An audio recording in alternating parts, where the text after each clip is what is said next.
सिसोली में जन कल्याण समिति की वर्षगांठ में मुख्य अतिथि के रूप में पहुंचे बुढ़ाना विधायक उमेश मलिक के ऊपर भारतीय किसान यूनियन के कार्यकर्ताओं द्वारा हमला किया गया। उसी प्रकरण में हम कुछ साथियों से राय लेंगे कि इस प्रकरण में उनकी क्या प्रतिक्रिया है। जी, आपका नाम? मेरा नाम सुमित मलिक है। कल एक सिसोली में प्रकरण हुआ है, बुढ़ाना विधायक पर हमला हुआ है, आपको इस पर क्या प्रतिक्रिया? जो हमला किया कि छोटी मानसिकता के लोगों ने इस तरह की छोटी हरकत करी है, जो असामाजिक तत्वों ने गाड़ी पर काला तेल डालकर केमिकल डालकर जलाने का प्रयास किया, हथियारों के बल से इनकी पत्थर से जो शीशे तोड़कर इससे घिनौना अपराध किया है। ये बहुत ही हमें गुस्सा इस बात का है कि इन्होंने भेड़ के छत्ते में हाथ देने का काम किया है। मलिकों को अगर आपने भारतीय जनता पार्टी के विधायक उमेश मलिक जी जो विधानसभा बुढ़ाना से प्रतिनिधि हैं, विधायक है, उन पर इन्होंने अपने गांव में इस तरह का हत्या का प्रयास जो किया है, वे सब के सब सलाखों के पीछे होने चाहिए। प्रशासन से हमें यही उम्मीद है और यही प्रशासन से हमें अपेक्षा है कि वो जल्द से जल्द कार्रवाई कर उन लोगों को सलाखों के पीछे भेजे जिन लोगों का इतना ये षड्यंत्र का हिस्सा जिन लोगों ने करके ज़बरदस्ती मारने का प्रयास किया। बड़ी मुश्किल से वहाँ से पुलिस प्रशासन के द्वारा निकाला गया। ये बहुत गलत हुआ। क्या लगता है भारतीय किसान यूनियन के कार्यकर्ता अराजकता फैलाने का काम करें? ये फैलाने के काम इसलिए करें कि 2022 का चुनाव आने वाला है कि लोगों को मतलब उन्हें कैसे कैसे संधि विच्छेद किया जाए, कैसे अलग अलग रूपों में बांटा जाए। आप किसी भी मेहमान को, गेस्ट को दुख सुख में बुलाते हैं, उसे निमंत्रण देते हैं तो सबका जाने का दायित्व बनता है। आप कोई भी अगर मेहमान किसी गांव में जाता है, वो गेस्ट होता है, भगवान का रूप होता है, लेकिन उसके साथ अकेला समझकर उसे हत्या का प्रयास करना ये बहुत ही गलत है। ऐसा नहीं होना चाहिए। ऐसे लोगों को सलाखों के पीछे होना चाहिए। अगर बालियान खाप अगर ये कह रहे हैं कि राकेश टिकैत के भाई नरेश टिकैत अध्यक्ष से कह रहे हैं कि यहाँ गांव में किसी को एंट्री नहीं करने देगा बालियान खाप की, क्योंकि बालियान खाप का ये चौधरी नहीं है। बालियान के कुछ लोगों का प्रतिनिधित्व कर सकते हैं क्योंकि बालियान खाप में अपने घर घर के सब चौधरी हैं। जिन लोगों ने उन्हें बचाने का प्रयास किया, जिन्होंने बुलाया था, वे भी बालियान हैं। तो क्या बालियान खाप और मलिक खाप आपने सामने? नहीं, मलिकों का अगर ये इन्होंने अपमान करने का काम किया, मारने प्रयास किया तो मलिक पीछे किसी सूरत में नहीं हटने के, लेकिन प्रतिनिधित्व राकेश टिकैत और नरेश टिकैत नहीं करते बालियानों का। बालियान के सब घर में सब अपने घर के स्वयं के जिम्मेदार होते हैं, अपने घर के सब मालिक होते हैं। वे उनके पास 4 बालियान हो सकते हैं जो उनकी बात मान सकते हैं, लेकिन सब नहीं मान सकते। कुछ चुनिंदा चेहरों को लेकर अगर बालियान खाप की बात करते हैं, ये उनकी बहुत गलत बात है। सारे बालियान उनके इशारों पे नहीं चलती है, सब अपने घर के अपने चौधरी है। लेकिन मलिकों को अगर आपने इस तरह से उनके मारने का प्रयास किया, खेल आदमी पर हत्या आपने प्रयास किया, हत्या का प्रयास किया, ये बहुत गलत बात है। और यह आपने भेड़ के छत्ते में हाथ देने का कोशिश करी है, आपको सलाखों के पीछे जाना पड़ेगा। वे असामाजिक तत्व जिन्होंने इस तरह का प्रयास किया, उन्हें जेल में सलाखों के पीछे जाना जरूरी पड़ेगा। क्योंकि अगर इस तरह से कोई भी अगर किसी पर हमला करने लगा, आज वर्तमान में बुढ़ाना विधानसभा के विधायक और आज उमेश मलिक जी पर जो इस तरह का घिनौना षड्यंत्र रचकर अपना प्रहार किया है, ये अपने आप में बहुत बड़ी एक बहुत गलत बात है। अब देखना यह कि जब क्या गवर्नमेंट सरकार से सरकार कितना लॉ एंड ऑर्डर फॉलो होता है, क्या उन पर कार्रवाई हो पाएगी, ये सबसे बड़ा इम्पोर्टेंट। अगर नहीं हुई तो जाट चौधरी जितने भी मलिक भाई हैं सब अपना आंदोलन करेंगे, पर थाने घेरेंगे, कप्तान साहब के ऑफिस पर जाएंगे, क्योंकि कानूनी कार्रवाई अति आवश्यक है। तो देखा जाए तो कहीं ना कहीं भारतीय किसान यूनियन के कार्यकर्ता भारतीय जनता पार्टी के नेता हो, विधायक हो, जरूर उनसे नाराज है। नाराज की नहीं। अब ये बताओ मुझे, किसान यूनियन के काम किसने करे? भारतीय जनता पार्टी की गवर्नमेंट में पानी का प्लांट किसने दिया? भारतीय जनता पार्टी के प्रतिनिधि नेताओं ने। होल्डिंग का काम किसने दिया ग्रेटर नोएडा में? भारतीय जनता पार्टी के नेताओं ने। मट्टी का ठेका पीने में किसने दिया? भारतीय जनता पार्टी के नेताओं ने। जब भारतीय जनता पार्टी का ही जिला अध्यक्ष बनाया गया था सेटिंग के माध्यम से, तब तो किसी ने पूछा? आज सच्चाई तो यह है कि आज जो किसान वहाँ बैठे 40 समूह बैठे हैं, अकेले एक समूह नहीं बैठा, एक किसान यूनियन नहीं बैठी, 40 संगठन का प्रतिनिधित्व बैठा है, जिसमें 39 अलग अलग राज्य से हैं।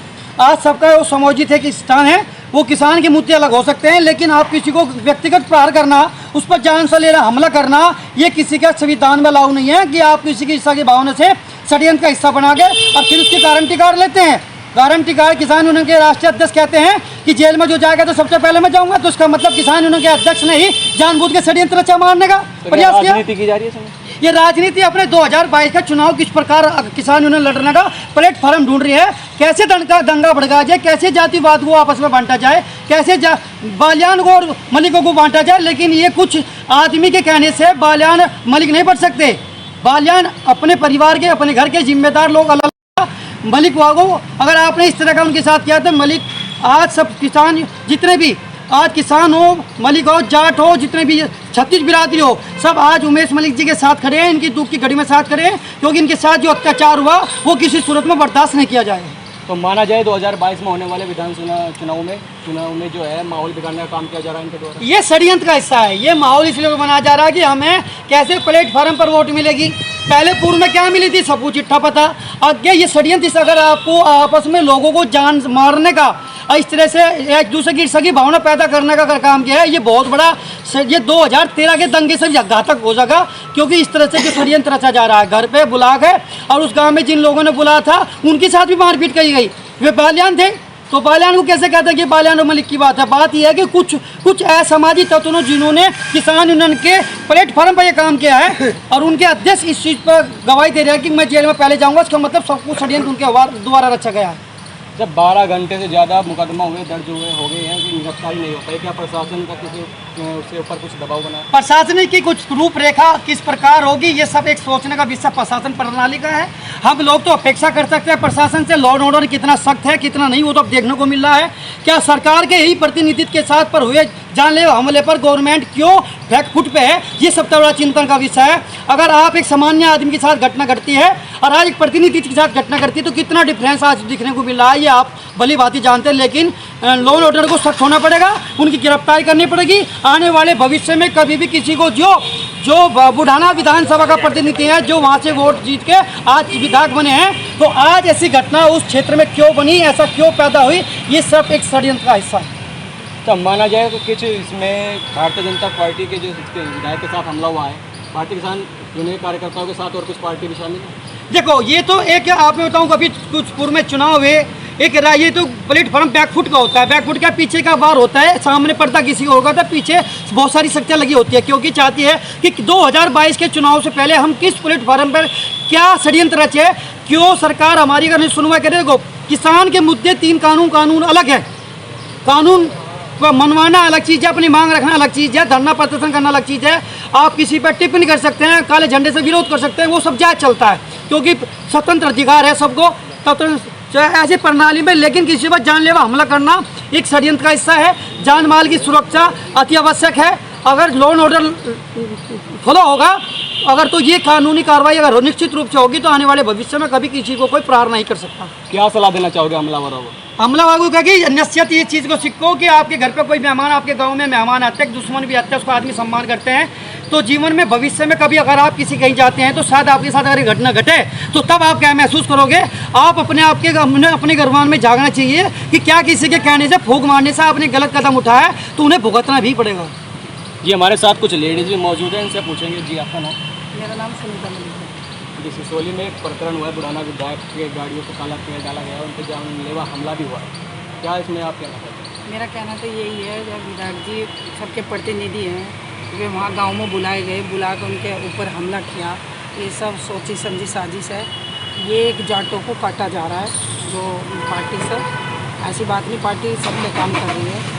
मैं भी एक किसान की बेटी हूँ, किसानों के बीच में रहती हूँ, हर तरह के किसान की हर तरह की बातें जानती हूँ। पर ये जो भारतीय किसान यूनियन वालों ना किसानों में आपस में बालियान और मलिक भिड़ा दी ना, ये सबसे बड़ी गलत बात है। वे मलिकों को इतना कमज़ोर मानते हैं तो मलिक भी उनके सामने आने को तैयार है। भारतीय किसान यूनियन कार्यकर्ता लगातार भारतीय जनता पार्टी से नाराज़ है, 8 महीने से ज़्यादा आंदोलन के चलते हुए हो गए। जब मानसी प्रधानमंत्री ने सभी नेताओं ने मीटिंग करी, बैठकर मीटिंग में जो इनकी मांगे थी, वे मांगे इनकी उनको संशोधन करने को बोल दिया था, उसको राजी नहीं हुए। 3 मांगों पर गए थे, आज मांगे उनकी 10 बढ़कर ऊपर हो रही है। उनकी तो जितने लेट बैठेंगे इतनी मांगे बढ़ती जा रही है। ऐसी बात नहीं, मोदी जी किसानों के बारे में नहीं सोच रहे, किसानों के बारे में सबसे ज़्यादा कराया उन्होंने। तो ये तो हमारे साथ कुछ साथी जिन्होंने बताया कि बुढ़ाना विधायक पर जो हमला हुआ है वो बहुत ही निंदनीय है।